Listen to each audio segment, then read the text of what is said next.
मेरे इस बेटे का नाम अमोल मौर्य है और इसकी उम्र 7 साल है। रिसेंटली लास्ट सितंबर में इस बच्चे में एक्स लिंक एड्रेनोल्यूकोडिस्ट्रोफी की सेरेब्रल ARDA के बारे में पता चला। तो उसमें MRI में लो स्कोर जो है 1 था। तो उस समय तुरंत हम लोग SGPGI में उसमें दिखा रहे थे। उसके तुरंत बाद हम लोग इसको सर गंगाराम हॉस्पिटल नई दिल्ली में लेके आए, जहाँ पर जेनेटिक डिपार्टमेंट में इसको दिखाया गया और वहाँ पे उसका फिर से MRI हुआ। तो इसका MRI फिर बढ़कर लोज स्कोर इसका 6 हो गया। तो 6 के लोज स्कोर में फिर तुरंत हमको बोन मैरो ट्रांसप्लांट के लिए जाना पड़ा। तो बोन मैरो ट्रांसप्लांट के लिए BMT में डॉक्टर मानस कालरा सर जो है उनसे हम मिले और उन्होंने तुरंत जो है बच्चे के लिए BMT के लिए डोनर के बारे में जो है सर्च किया। तो हमको 100% मैच डोनर मिला, लेकिन अनफॉर्चुनेटली उन्होंने डोनेट नहीं किया। तो मैंने ही मतलब जो है बच्चे के लिए डोनेट किया। इस बीमारी में बच्चे में शुरुआती सिम्टम में जैसे इसको बच्चे को चलने में दिक्कत आनी शुरू हुई थी और इसके अलावा जैसे बीमारी जब MRI ब्रेन हुआ तो उसमें बीमारी आँख की तरफ और ईयर की तरफ, कान की तरफ भी जा रही थी बीमारी। तो सभी इन्वेस्टिगेशंस होने के बाद फिर दिसंबर में बच्चे का 19 दिसंबर को बच्चे का बोन मैरो ट्रांसप्लांट शुरू हुआ और बच्चा जो है 52 डेज एडमिट रहा। उसके बाद में बच्चा डिस्चार्ज हुआ। धन्यवाद गंगाराम हॉस्पिटल हमारे बच्चे को ठीक करने के लिए, जो है सारी टीम को धन्यवाद, मानस सर डॉक्टर साहब को और उनकी सारी जो डॉक्टर की टीम थी वो सारे ने हमारी बहुत मदद की, बहुत हेल्प किया। जो हमारा बच्चा आज सही हो गया है। एक बच्चे को हम खो चुके हैं। चलिए, थैंक यू। और धन्यवाद करना चाहेंगे डॉक्टर साहब को, उनकी पूरी टीम को, BMT टीम को। एक्चुअल में जैसे उन्होंने शुरू में हमसे पहले बता दिया था कि ये दिक्कतें बच्चे को आ सकती हैं, ये कॉम्प्लिकेशंस आ सकते हैं, वैसे कॉम्प्लिकेशन आए, इसलिए मेरे को कोई मतलब पहले से ही बिल्कुल डर नहीं लगा कि हाँ ये चीज़ें आ गई। जैसे बच्चे में CMV वायरस का इन्फेक्शन आया तो हमको कोई मतलब पहले से बता रखा था कि ये चीज़ें होनी है, तो हमको कोई दिक्कत नहीं हुई। तो उसके अकॉर्डिंग सब काम होते चले गए और बच्चे का इलाज बहुत अच्छी तरह से हुआ। जैसा बताया डॉक्टर साहब ने, बिल्कुल अच्छे से हुआ। दवाइयाँ बहुत अच्छे से दी गई, हर चीज़ें ठीक ठाक रही। डॉक्टर की टीम जो है, हेल्पलाइन के डॉक्टर्स जो हैं बहुत अच्छे हैं, बहुत हेल्प करते हैं। कभी भी हम आधी रात कोई फ़ोन लगाते हैं तो बिल्कुल हेल्प होती है हमारी जो है। और आगे भी अभी ट्रीटमेंट बच्चे का चल रहा है, थोड़ा लंबा चलेगा ट्रीटमेंट अभी। तो अभी बच्चा बेटर स्थिति में है, बच्चे की सभी रिपोर्ट्स नॉर्मल हैं। बच्चे को किडनीज़ के कुछ इशू हैं, उसके लिए भी डॉक्टर की टीम, डॉक्टर कनवानंद देख रहे हैं। तो मैं डॉक्टर मानस कालरा सर, उनकी पूरी टीम और डॉक्टर सर गंगाराम हॉस्पिटल को धन्यवाद देना चाहूँगा। Thank you. Hello, I am Dr. Manas Kalra.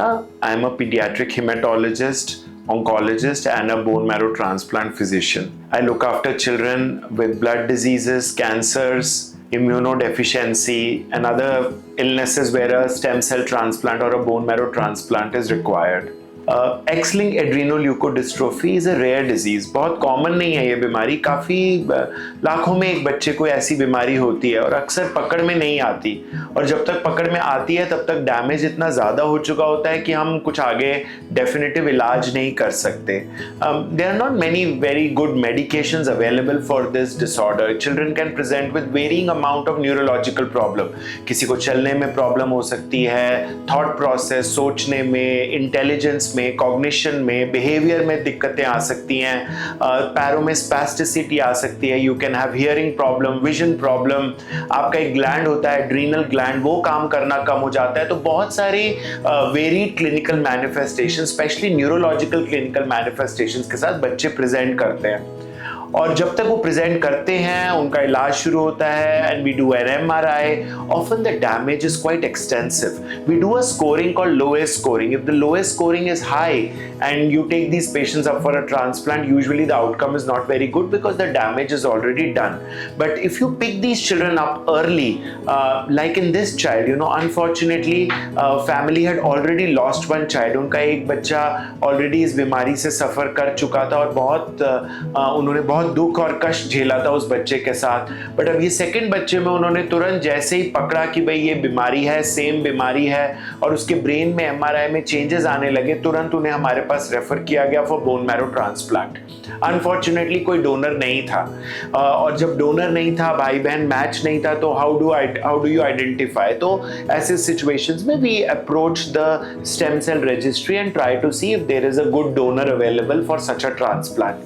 If there is no good good donor who is a full match for the patient, then we have to proceed with a haploidentical transplant. Haploidentical is half match transplant from the parents. Now, usually in such many illnesses, mothers can be carrier, and some illnesses, the parents are not fit to donate. But in this case, we identified that the father was fit to donate for his son. So haploidentical transplant is associated with more risks, more complications, but then we had no other option other than doing this transplant, because the mud donor had kind of refused to donate for this child from the donor registry.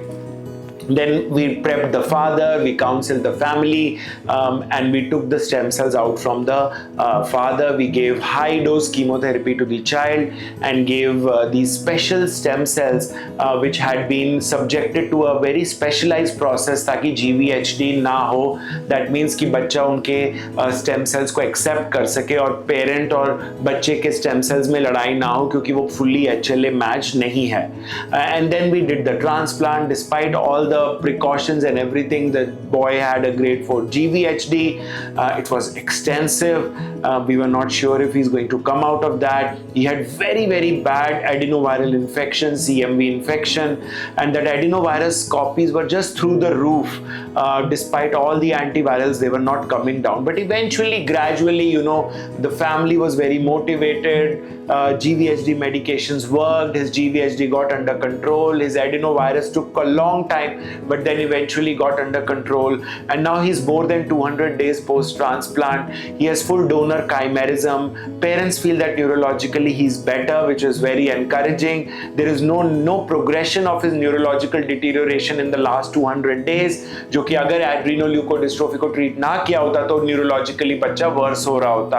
Adenovirus भी negative हो गया है. He is not fully there, he still requires some support of medications. He's still on anti-GVHD medication, which will go on for some time, but we are very optimistic that he's going to get better. And he's not really the only child. There are so many children with rare diseases, rare genetic diseases, bone marrow failures, enzyme disorders, various types of cancers, hematological problems like thalassemia, aplastic anemia that require a bone marrow transplant.